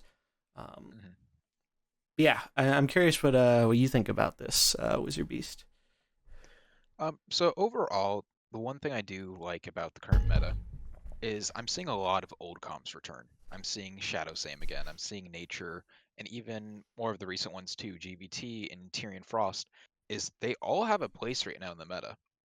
Because there's so many different comps, they're all having their own spots and their own counters and their own games. And that's the cool thing is so many new lines are happening because of all the new mercs, and it's just a lot better than what it was last month for sure. I think overall. With the how you were saying with the Belinda Frost, Varden that's coming in and Mm-hmm. the Valera, it can be sometimes, you play a comp and you're just like, I don't have anything to do against it. So, for people who don't have all the mercenaries and, you might have to have like a Ragnaros can't be frozen, or maybe you have a Grom so it slows. But I mean, that's the one good thing I like is since Grom was one of the starting mercs, and he's a great counter against Valera. Like in that comp, one of the comps that I actually was playing was Natalie Grom Valera, and that shuts down the Frost comp because Really? you slow down Belinda, and then they don't get the combo with the Valera. So then Ah. you have your Natalie then just she does the back and forth, just Mm-hmm. damage, heal, and you can basically out sustain the damage that they're putting from their Frost characters. And Really? then yeah, and then you can also make it so if you want, you can kill the because Valera kills the Frost Elemental turn 1, so they only get the 1 stack, but she already hits, the Frost Elemental dies, and you can kind of just out sustain that. So it slowly beats it, and that's the one thing I like is because looking back, at the 6 mercenaries that they gave, they're all kind of a mix up. They're not all like ones that just like say like humans. You got an Arcane Mm-hmm. of Tronde, you got Grom there, you got Sam, Rokara. So it's kind of cool that at least in the starting mercenaries, even though they might not all see play now, that they all have a position that I think they can work in. That, So yeah, that's a great point, actually. And I think that kind of speaks to how important those initial buffs we got were. Like, I mean, I'm sure the last meta would have been an entirely different thing if we were still playing with launch Grom, right? oh yeah, Like, yeah. it just would. Valeera would have just been fine. Valeera would have just been like so much Maybe. more okay if Grom wasn't a thing. But Maybe it is very possible that could be the case. Like the buff to Grom, and we've actually seen, you know, people like Ixar talk about philosophy on general game balancing of buffs versus nerfs. And one reason why we usually don't see buffs quite as often, at least from what he said, is, and this is more for constructed, right? But he said it's a lot harder to predict the power level of a change when you are adjusting something up instead of noticing this is an outlier, we need to tweak it down a bit.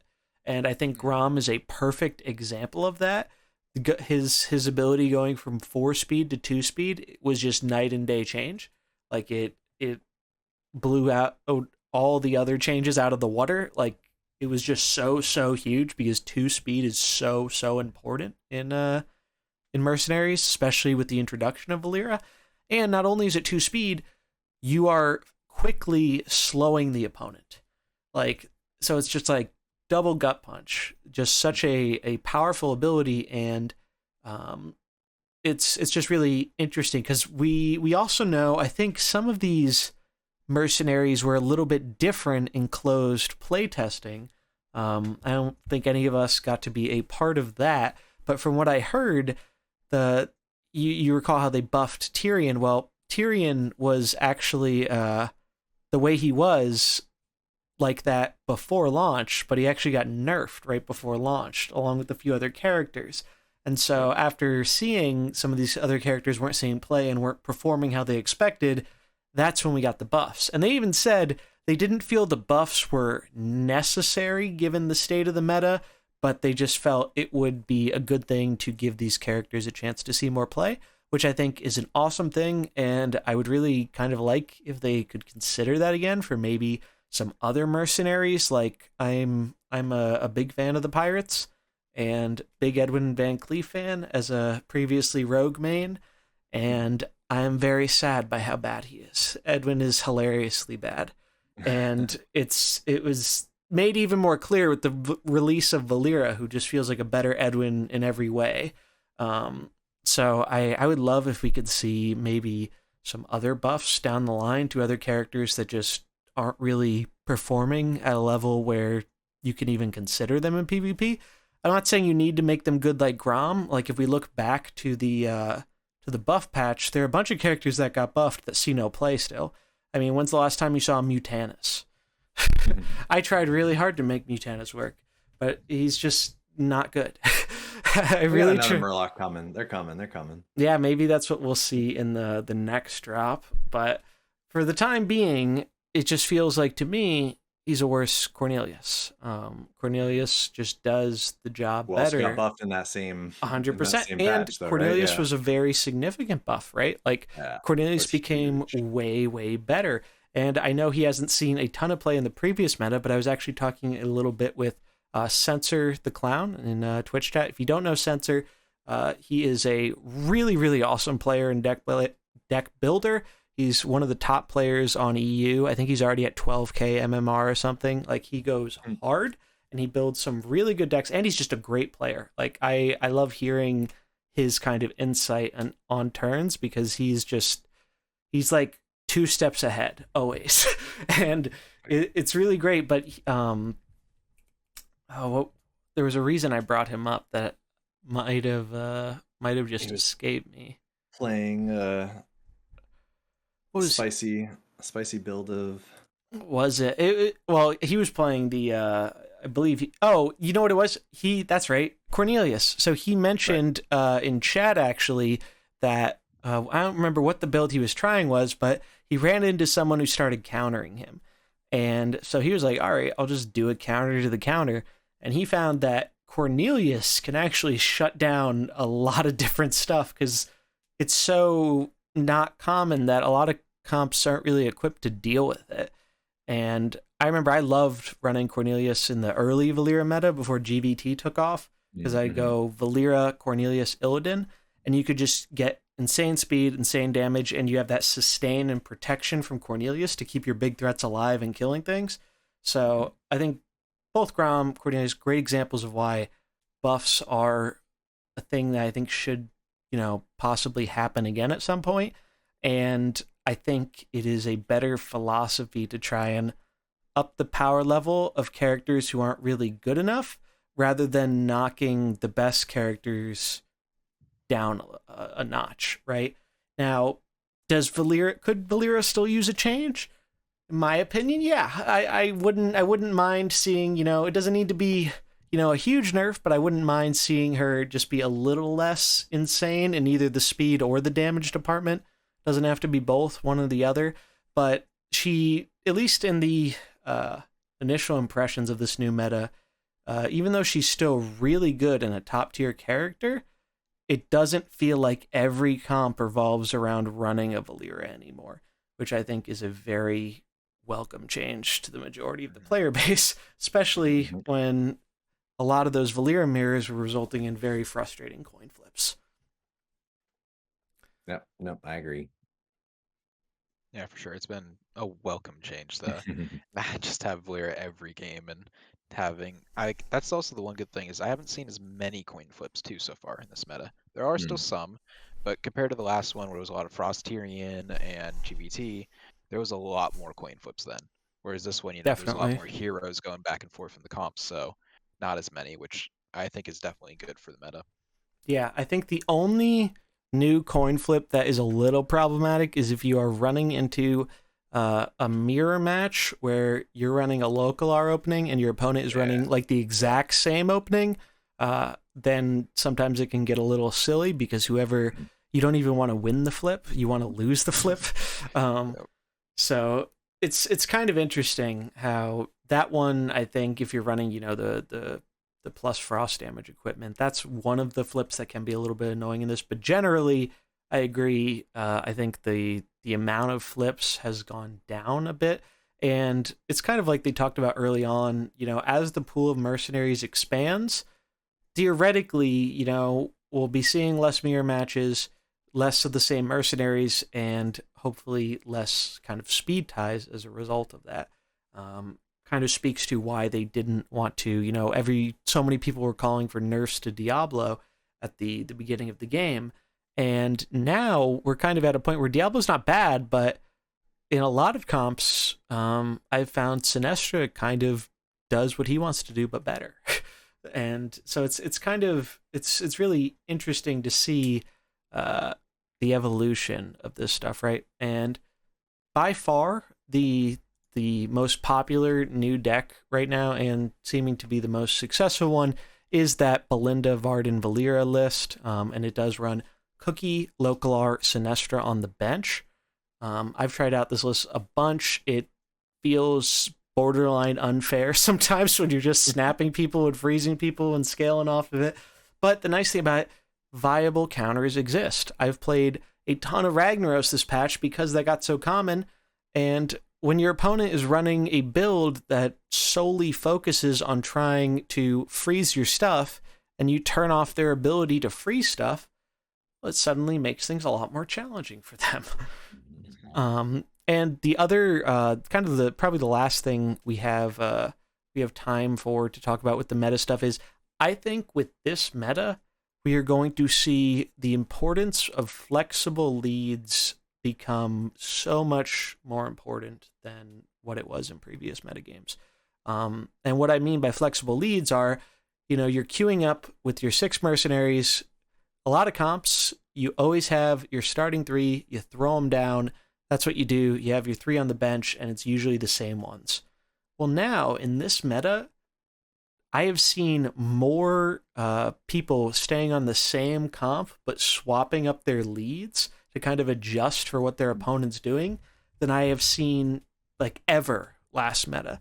You never really saw that with GVT because there was no reason for them to changed their starting lineup because it was the best 3 mercenaries to start for that team.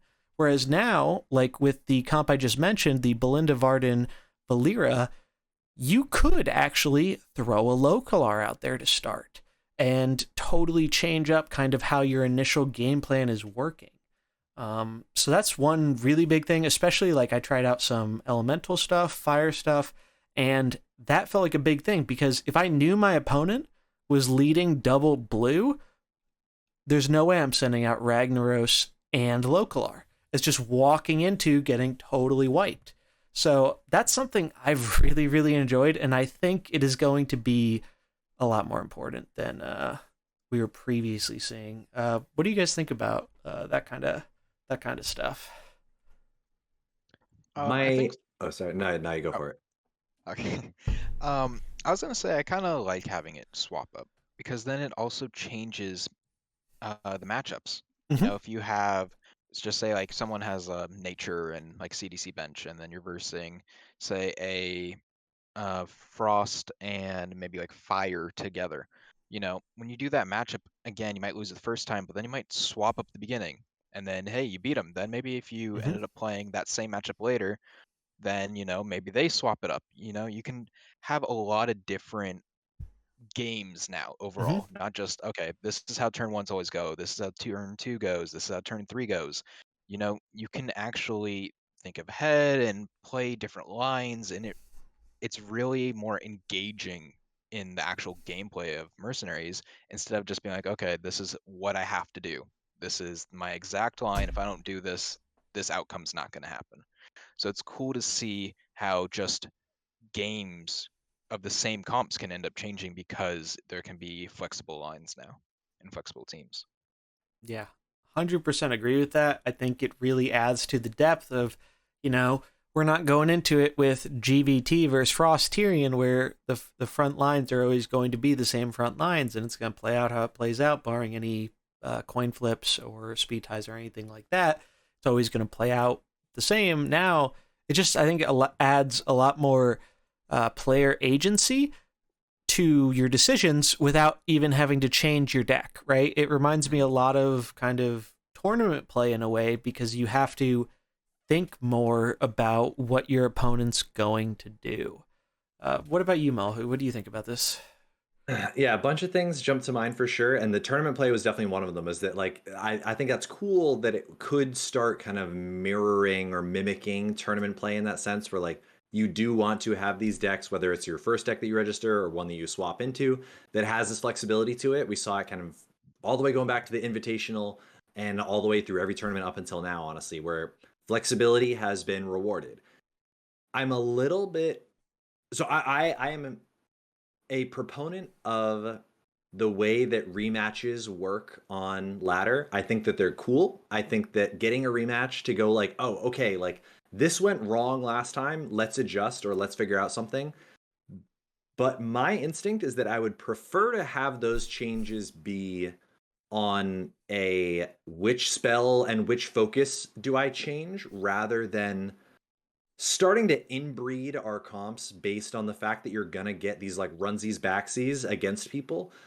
I'm a little bit spooked of whether or not that rematchability is even just a function of the scuffed MMR system, right? Like if they do change that and you aren't seeing rematches nearly as often anymore, or if just even if more people start playing, right? Mm-hmm. Like stuff like that.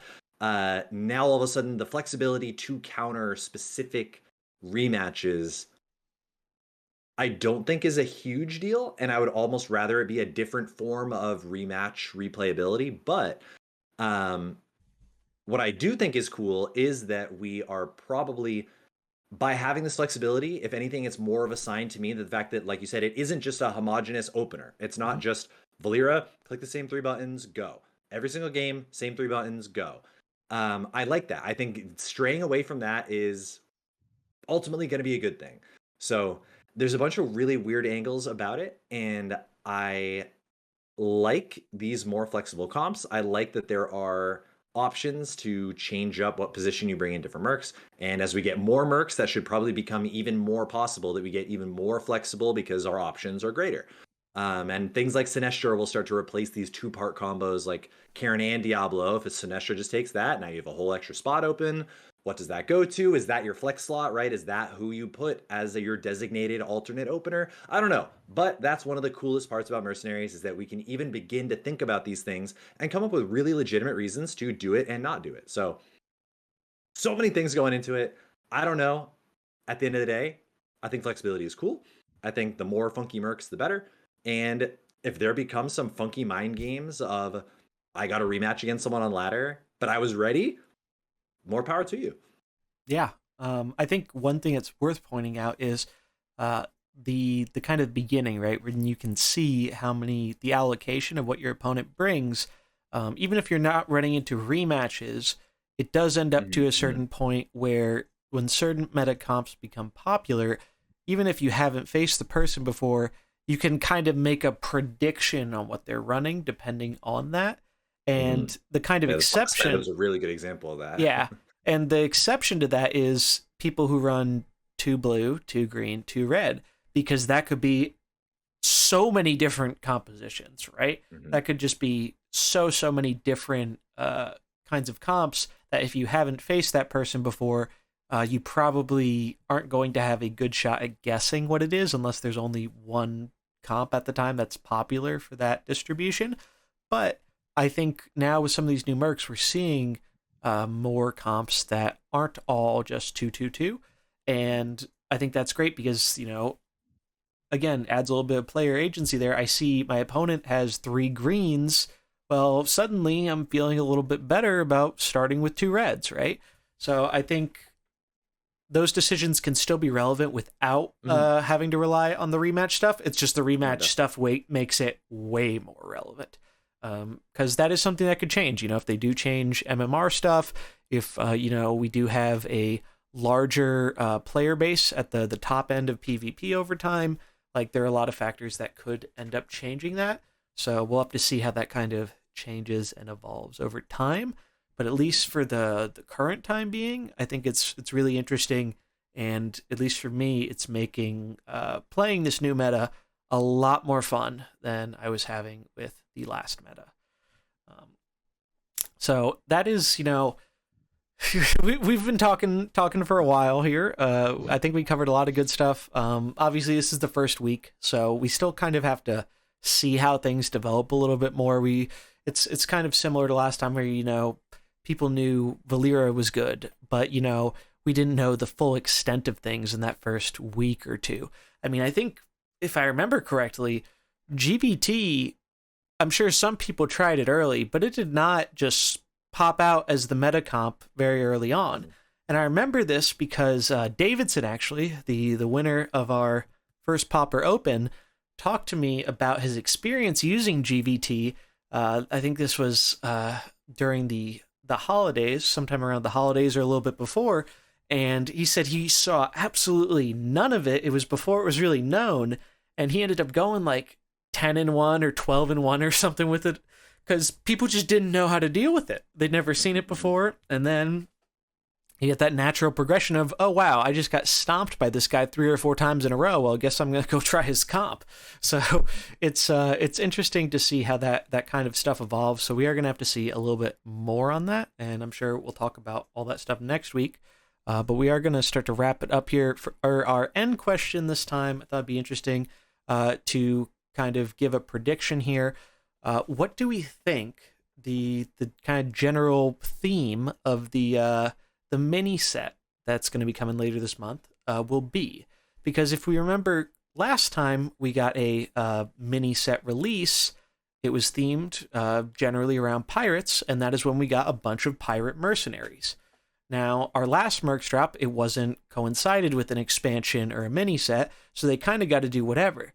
But now we're going to have another mini set, so I imagine the Mercs we're going to see in February are going to be themed around or relevant to whatever the theme of the mini set is going to be. So I thought it'd be fun to kind of take some guesses here as to what we think that could be. Do you want to start this one off, WizardBeast? Sure. So what I've been thinking so far is maybe something of a Nixia, because that's kind of like the end of Classic, like one of the that's one of the big part of the raids too that kind of goes in after Alterac Valley and everything.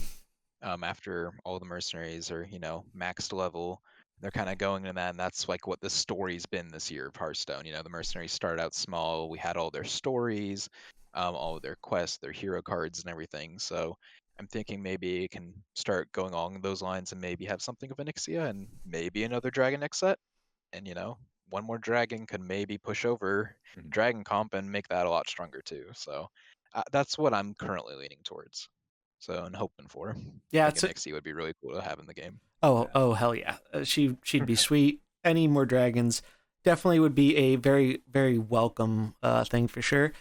I really want to have a 6 dragon team. Maybe we can get convince Kibler to start playing if we get enough dragons, right? But yeah, so that is worth mentioning. Great thing you brought up.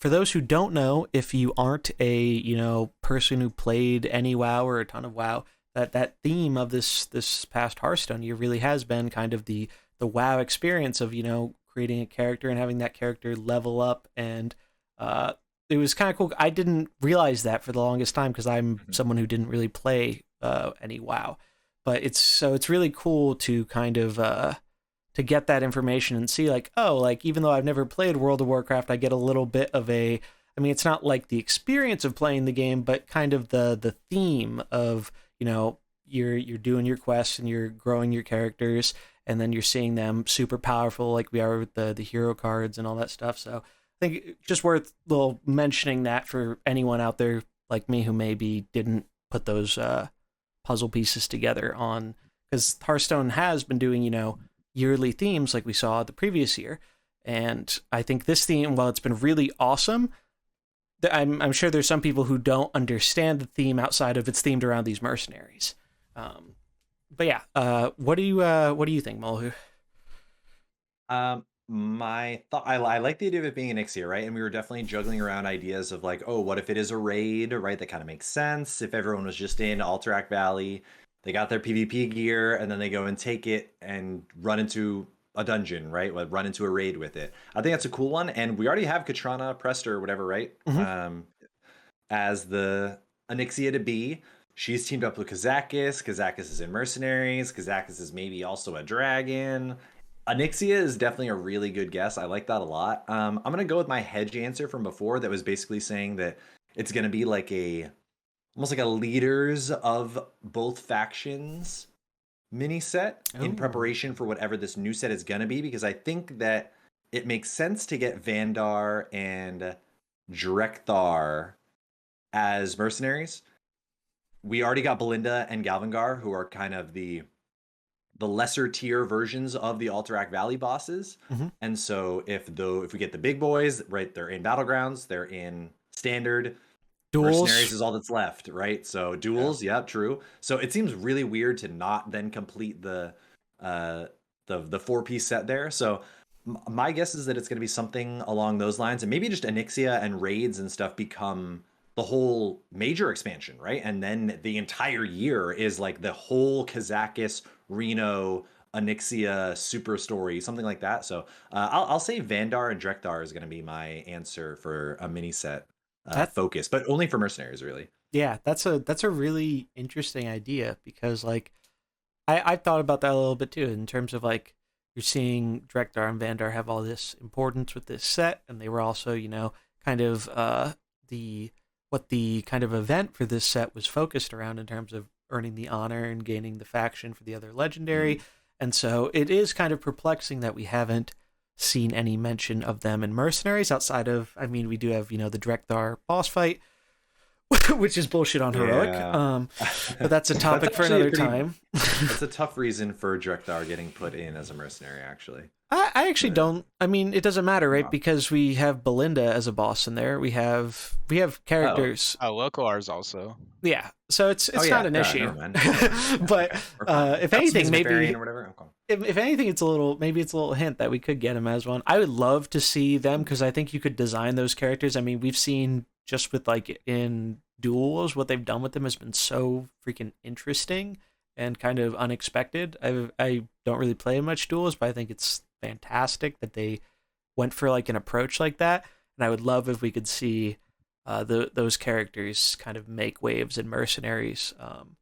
It would just be really cool. I do think, if I were to take a guess though, I do think the Onyxia one is more likely. I don't have quite as active of an imagination here because I'm not quite as versed in all the WoW lore, at least lore that's not directly correlated or connected with Hearthstone. So I don't really know too many of the options here, but I do think it would make a lot of sense for them to give us these 1.5 dragons this set if we're going to get something like Onyxia the next set to kind of, help dragons have a little bit more viable synergy within their tribe. Because right now, even with the new ones, we still don't have enough dragons for a full dragon team. And obviously, you don't need a full team of synergy in Mercenaries, and in some cases that can be detrimental. But it's not detrimental to your fun. So I want to have access to 6 dragons and try and make that work. I think it'd be a lot of fun. So I'm gonna end up hoping for that because I really I honestly was surprised with the dragons that they picked because I figured when they mentioned dragons, my mind immediately went to like, all right, we're getting some Dragonflight characters. We're getting a Deathwing. We're getting a Malagos. There's so many to pick from too. Like we're getting Nazdormu. There's so many awesome dragons that are very huge and important in WoW and Hearthstone stuff that just do not exist in Mercenaries yet. So I think that is eventually going to be a super duper strong tribe. And it wouldn't surprise me if they kind of want to split it up a bit, not release all the dragons this time, give us some dragons, some other stuff to mess around with, and then in the next release, more dragons so we have a little bit more of that dragon synergy outside of just the Sinestra being super duper strong. So that's going to be our predictions for the mini set. We'll hopefully know, not too far from now, if we were right or wrong. There's no official date for the mini set, but I think it is a pretty reasonable expectation that it's probably coming mid or late February. I think that the time between patches last time was, a little bit elongated by the holidays, and I think that also played into what made the Valyria meta a little bit extra stale for some people, was because it did feel like a bigger time between new stuff to shake things up. So I don't think we'll have to wait quite as long for that, especially because I know there are a lot of people in Constructed who want more cards and want more changes right now. So I think that is something that I would bet late February, but it's possible it could be closer to mid, but I think late February is a safe bet on this one. Definitely sometime this month, because we know rotation in Hearthstone usually happens in April. So 2 months away. So this is kind of, that midpoint in an expansion when we get this stuff. So looking forward to that, but we have a lot of experimentation and figuring out of stuff to do between now and then. So very much looking forward to seeing all that and talking about that in future episodes. But that is going to be doing it for this episode. Before we sign off here, you guys want to tell us where our fine viewers can find you on the internet? You want to start, WizardBeast? Sure, yeah. I'm first of all on Twitch, so twitch.tv/WizardBeastOP, and also on Twitter, twitter.com/WizardBeastOP. Those are my socials, and I wanted to thank both of you for letting me come on the show. It was a great time, and always love to have a great discussion of Mercs. Yeah, thanks for coming on. Yeah, it's been a lot of fun, and we're definitely going to try and have more members of the community on. We definitely will have prior guests back, I'm sure, too. It's great getting to talk with other people who are really passionate about the mode. And of course, as always, all the links will be in the description as well. What about you, Mullahoo? Where can our fine viewers find you? Same places on Twitter and Twitch. Search Mullahoo TTV on Twitter, just straight Mullahoo on Twitch. And yeah, esports.gg. I'm actually going to be putting out a guide no longer am I gonna be updating the big super guides for all of like every protector, every fighter, everything like that. I'm probably just gonna put out an individual guide for every release of Mercs. So I'm gonna have to go back and actually add in some things about that fire elemental buff. I'm gonna have to look into whatever this Rathion equipment actually does. But so I'll try to put those in there. But that guide should be coming out soon. Yeah, esports.gg. You can find some articles and guides from me on there as well. Awesome. That is, yeah, definitely have to keep an eye out for that. And I think that's a great direction for doing it. Like, I know I've already had a few comments on some of my PvP videos asking, hey, what is the kind of focus on I'm leveling my Belinda? What's the skill that I want to level up? So it'd be great to have a kind of updated resource on releases like, hey, I can just point people to say, this is what you need to know. And this is the way that you should do it if you want to level up this character in a effective way for PvP and stuff. So that's great. Definitely looking forward to that. As always, you can find me here on YouTube, Zombies Go Nom Nom, Twitch as well, trying to do some more streaming. Been kind of a busy week with all the grinding and stuff, but now we're finally getting back into some more PvP action. So you can find me on Twitch. Also, Zombies Go Nom Nom, Zombies with a Z at the end of it on Twitch. And then also on Twitter, same thing. Again, links will all be in the description, and the podcast, as always, is available on multiple platforms. So if you want to see our smiling faces here, you can come catch us on YouTube. Otherwise, we are on other traditional podcast platforms, Apple, Spotify, RSS feed, so on and so forth. So whatever floats your boat, all available. Links for that will be in the description. But we do want to thank you so much for listening and really appreciate everything. You know, podcast has been going great, and we are looking forward to more great discussion about the meta next week. But that's going to be it for us this time. Episode 9 of the Fighting Pit, signing off. We'll catch you next time. Peace. Bye. See you guys. Stay safe.